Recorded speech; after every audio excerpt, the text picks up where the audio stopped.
Welcome to Conspiracy Deconstructed. We're the show that, well, takes those really tangled historical theories, the ones that make you go, wait, what? And we try to straighten them out for you. Yeah, extract the core ideas, see what holds up. And today we've got a big one. It's an idea that doesn't just question an event, it questions time itself. Okay, let's just rip the Band-Aid off. Imagine, right now, that the year isn't what your phone says it is. Imagine that almost 300 years of history, we're talking emperors, major events, the whole Charlemagne era just didn't happen. That's the gist. It's called the phantom time hypothesis, or PTH. The claim is that the years between AD 614 and 911 are basically fabricated, gone. Meaning we should be living sometime in the early 1700s right now, like 1726 or somewhere around there. Roughly, yes. Yeah. Depending on exactly how you count those alleged phantom years, it's a fundamental reordering of our timeline. So our job today is to really get into this. We'll look at the arguments, the evidence that proponents use, and some of it sounds pretty convincing on the surface. Absolutely. But then we need to hold that up against the hard facts. Things like records from other parts of the world, and maybe most importantly, what the stars tell us. Astronomy doesn't really allow for fudging the dates on this scale. Right. So you listening are going to get a crash course in historical forgery, both the real kind, which definitely happened, and this, potentially massive imagined kind. Let's dive in. Okay, so this idea of popes and emperors cooking the books on time itself, it feels ancient, almost medieval in its scope. But the theory itself, it's actually pretty recent, isn't it? Oh yeah, quite recent. It really kicked off in 1991 with Heribert Illig. He's a German publicist, kind of an amateur historian, but he formalized it all in his 1996 book. The Invented Middle Ages. Doesn't leave much room for interpretation, that title. Not really, no. He specifically targeted the early Middle Ages. Why that period? AD 614 to 911, you said. What's special about those 297 years? Well, Illig looked at that span, a big chunk of the so-called Dark Ages, and he saw, or claimed to see, suspicious gaps. Things like architectural styles that seemed too advanced for their supposed date, or a lack of archaeological findings. So he's arguing the physical evidence doesn't quite line up? That's part of it. He essentially argues that the history we do have for that period, the written records, the rulers, are either misdated artifacts from other times or outright fabrications designed to fill this void. Okay, pulling off something like that, inserting nearly 3 centuries, that takes serious clout and a massive reason to do it. Who does Illig finger as the culprits? He points primarily to Holy Roman Emperor Otto III and Pope Sylvester II working together around the turn of the first millennium. He also suggests Byzantine Emperor Constantine VII might have been in on it too. So the top dogs in Western Christendom and maybe even the East? Why? What could possibly motivate them to undertake such a monumental, risky deception? The motive, according to Illig, was all about the year 1000. Otto III apparently wanted his reign to coincide with this hugely symbolic date, 1,000 years after Christ's estimated birth. The millennium. Okay, that makes a certain kind of psychological sense. Hitting that big round number would add a lot of symbolic weight to his rule, his new Holy Roman Empire. Exactly. It was about legitimacy. And to make the timeline work, to land his reign squarely on 1000 CE, they supposedly had to, insert those missing centuries. Which creates a problem. Suddenly you've got this huge 297-year blank space in the timeline. Precisely, and you can't just have a gap. So Illig argues they had to invent history to fill it.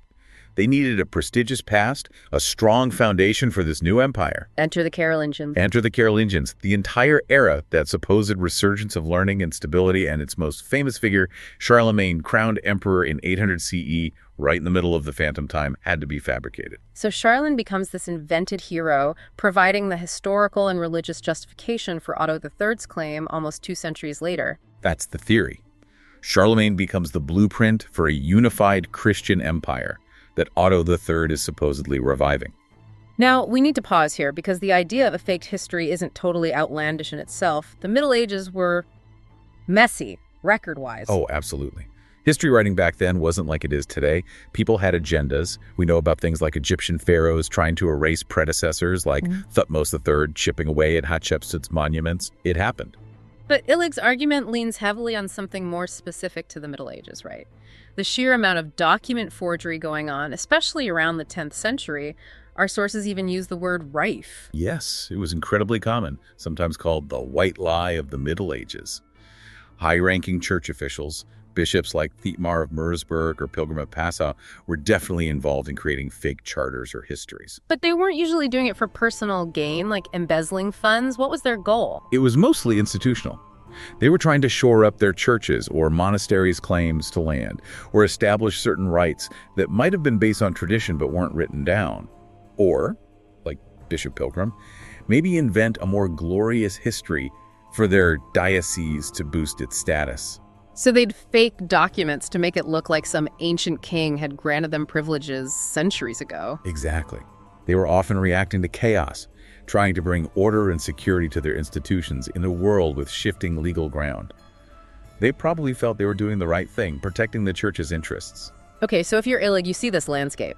Monks and bishops are already skilled forgers. They know how to make fakes look real. It's almost expected. Right, and that's the foundation for the leap. Illig essentially says, if small-scale local forgery was happening all the time to secure local rights, then why couldn't a massive centrally coordinated forgery, wiping out 300 years, be orchestrated by the ultimate authorities, the Pope and the Emperor, for the ultimate political prize? that's the core logic.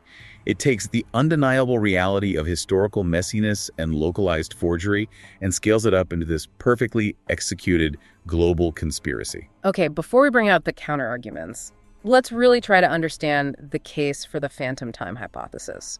We need to lay out their evidence fairly, see the structure they build. What are the main pillars? They generally rely on, I'd say, three main types of evidence. First, perceived gaps in the physical record architecture, archaeology. Second, a deep skepticism about the written sources for that period. And third, some really intricate arguments based on calendar systems and chronological discrepancies. Let's start with the physical stuff. Evidence point one, the architectural and archaeological gap. What's supposedly missing or out of place? Proponents often point to Charlemagne's Palatine Chapel in Aachen. They look at its design, the sophisticated dome, the quality of the stonework, and argue it seems way too advanced for the early 9th century. So the tech looks like it belongs later. Yeah, they'd say it feels more like something from the 11th or 12th century, implying it was built after the supposed phantom time, not during it.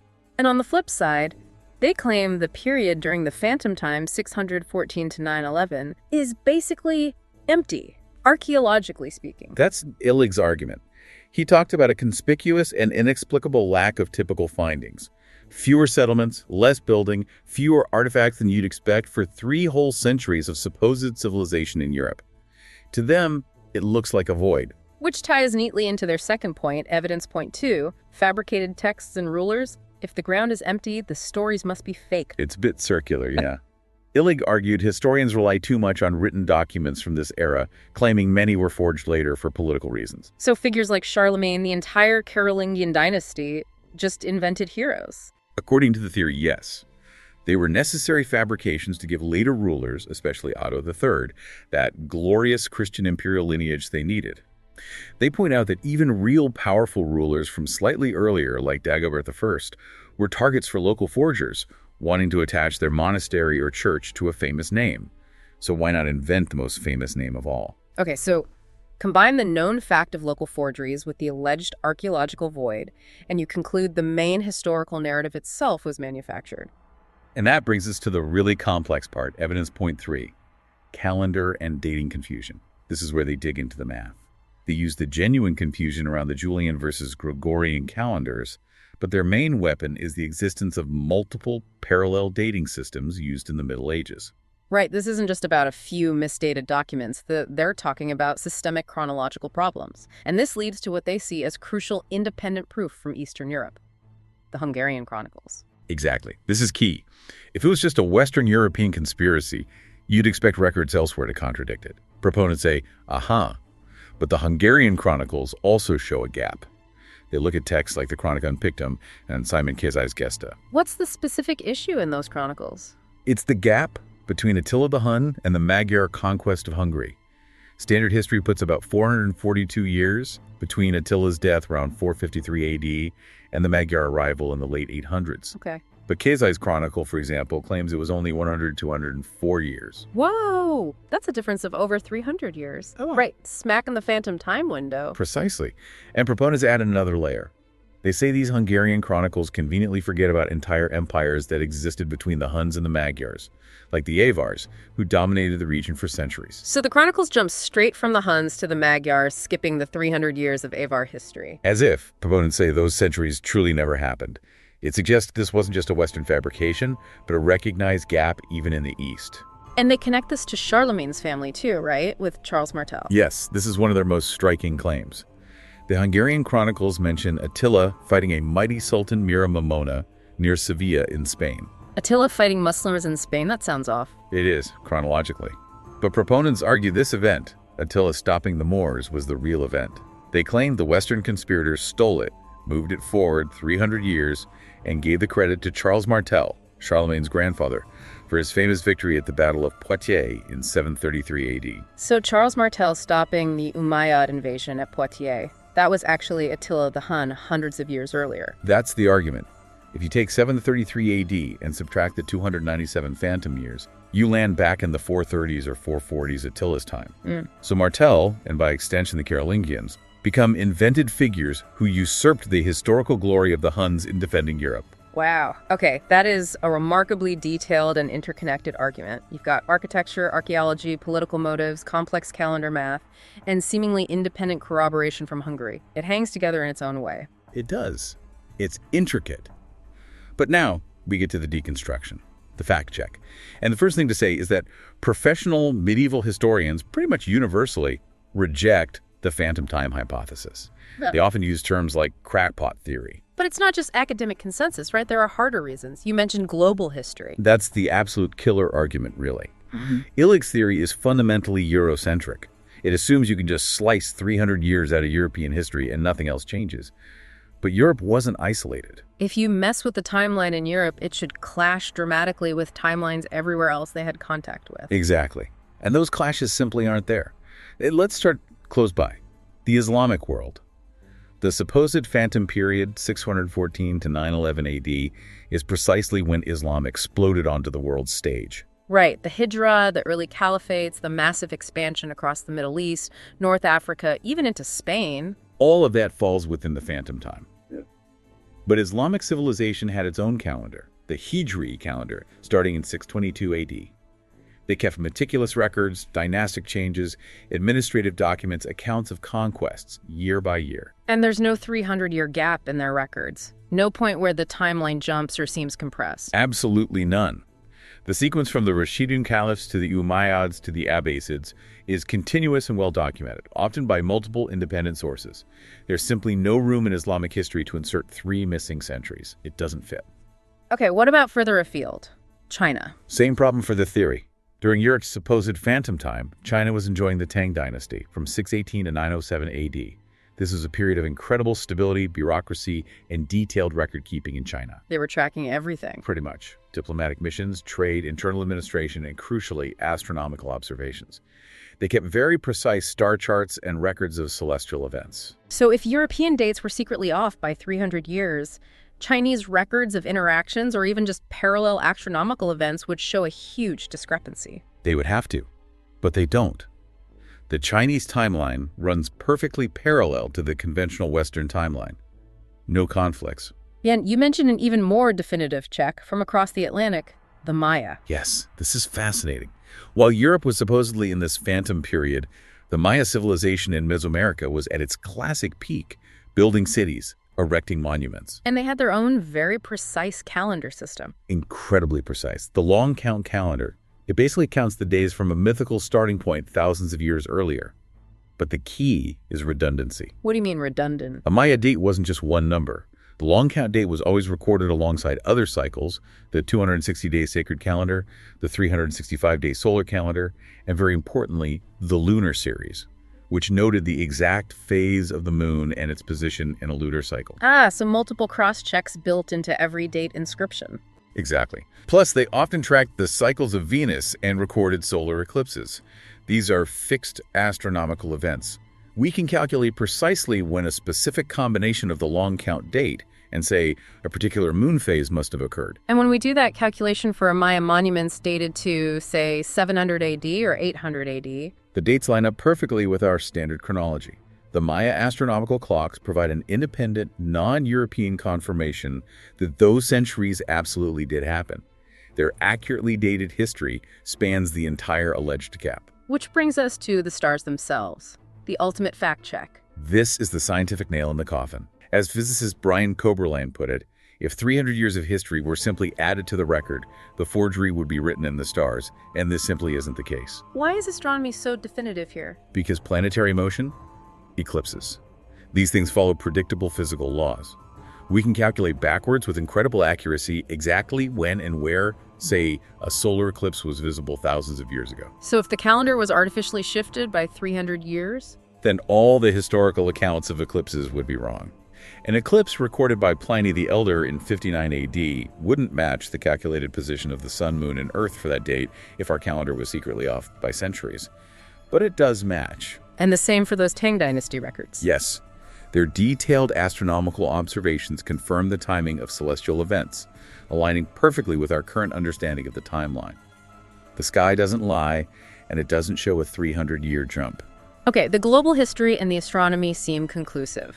But we still have that tricky business of the Hungarian chronicles and the parallel dating systems. How do historians explain those discrepancies, if not by a conspiracy? This is where Occam's razor comes in. The simplest explanation is usually the best. The confusion of the chronicles is almost certainly down to simple, understandable errors caused by juggling different dating systems that existed side by side. Like the Alexandrian era you mentioned. Exactly. The Alexandrian era counted years differently, resulting in dates that were 323 years higher than the standard Christian era AD dates. 323 years. That's very close to the supposed 297 phantom years. It is, and it likely explains the difference between those two Hungarian chroniclers, Kazai and Kalti. One dates the Magyar conquest to 872 AD, the other to 549 AD. The difference is 323 years. So it wasn't a conspiracy hiding 300 years. It was likely one chronicler using the Alexandrian date, 872, and the other mistakenly using or deriving the Christian era equivalent, 549, or vice versa, based on their sources. That's the most straightforward explanation. A transcription error or confusion between dating systems, not knowledge of a massive fraud. It turns a conspiracy into a common type of medieval manuscript error. And the Julian era confusion, that 44-year difference. Similar story. The Julian, or provincial era, started in 45 BC, so dates were 44 years lower than Christian era dates. Proponents grab onto this 44-year difference, like in that story of Attila keying around for 44 years. They claim that 44 years was invented time to patch a gap caused by mixing Julian and Christian dates. Yes, but again, the simpler explanation is that the chronicler, Kalti, was just mixing up details from the lives of Attila and maybe earlier Hunnic rulers. He wasn't subtly revealing a calendar conspiracy, he was just making historical errors based on confusing sources. So it really seems like every piece of evidence the PTH proponents use is taking a real ambiguity, a real instance of messy records or confusing dates, and instead of seeing error or confusion, they're seeing deliberate, high-level conspiracy. Precisely. The fact that the Hungarian chronicles contradict each other on basic facts like when Attila died strongly suggests they were working with imperfect, confusing sources, not that they possess secret knowledge of a perfect Western forgery. The evidence points overwhelmingly towards historical untidiness, not a flawless, centuries-long cover-up that somehow fooled the entire planet and the laws of physics. Okay, so the historical consensus is firm, the global timelines sync up, the stars don't lie, and the chronicle discrepancies seem better explained by simple error. So why? Why does this phantom time hypothesis persist? What makes it so appealing to some people? Well, I think it taps into something quite fundamental about how we relate to the past, especially periods that feel murky or confusing. Like the Dark Ages. That 614 to 911 period Illig targeted is known for having fewer records, less monumental building in some areas. It feels less solid than, say, the Roman Empire or the High Middle Ages. Exactly. And history gives us this picture of gradual, often messy, chaotic recovery after Rome's fall. That's unsatisfying for some. The phantom time theory offers a much neater narrative. Instead of chaos, you get conspiracy.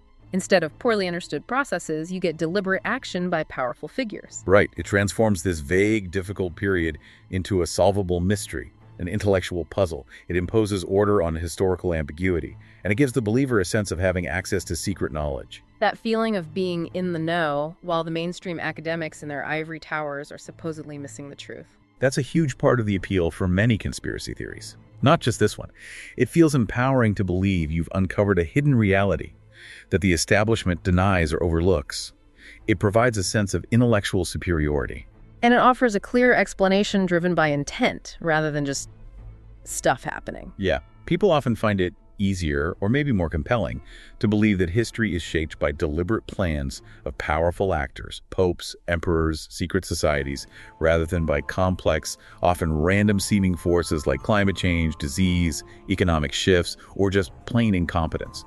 A conspiracy provides a clear who and why. And specifically with the Hungarian angle, there's that element of national pride, isn't there? Definitely. If you accept the PTH through the lens of the Hungarian Chronicles, it allows you to say, see, our national sources were right all along. They preserve the true memory, while the dominant Western narrative, the one centered on Charlemagne, is the fake. So it frames the Hungarian historical tradition as the victim, holding on to a suppressed truth against a powerful Western conspiracy designed to elevate German emperors. Precisely. It becomes a narrative of vindication for a national historical perspective against a perceived academic hegemony. It taps into those feelings of local identity versus global consensus. So we've journeyed through a theory that's really quite stunning in its audacity, using the actual complexities of medieval record-keeping to build this narrative of a massive temporal heist. Yeah, it's cleverly constructed from genuine historical ambiguities. But, as we saw, when you zoom out, the whole thing collapses. Yeah. The synchronization with global history, Islam, China, the Maya, is undeniable. And the astronomical evidence is just immutable. The stars provide that external objective clock that confirms the conventional timeline. The forgery just isn't written up there. It really isn't. Okay, so here's something to leave you with, a final thought to chew on. We established that real, localized forgery absolutely was common in the Middle Ages. Bishops faked charters, monasteries invented history as it happened. No question about that. But the phantom time hypothesis, this idea of a massive, centralized, 300-year forgery, fails completely when tested against external evidence. So thinking about that, does the clear failure of this grand conspiracy theory, despite the historical reality of smaller deceptions, make you think it would be harder or maybe easier for a similar, huge historical fabrication to succeed today? Yeah, think about it. Today we have instantly shared information, global databases, satellites watching everything, constant cross-referencing across cultures online. Is it easier to slip centuries under the rug when history is on fragile parchment in a few monasteries? Or when every eclipse, every political shift, every archaeological dig is documented and mirrored across thousands of servers worldwide in real time? Something to ponder. Could a phantom time be created now? Or have we reached a point where the sheer volume and distribution of information makes such a grand deception impossible? What do you think? Let us know your thoughts. It's a fascinating question about history, information, and power. Thank you for joining us for this Conspiracy Deconstructed. We'll catch you next time.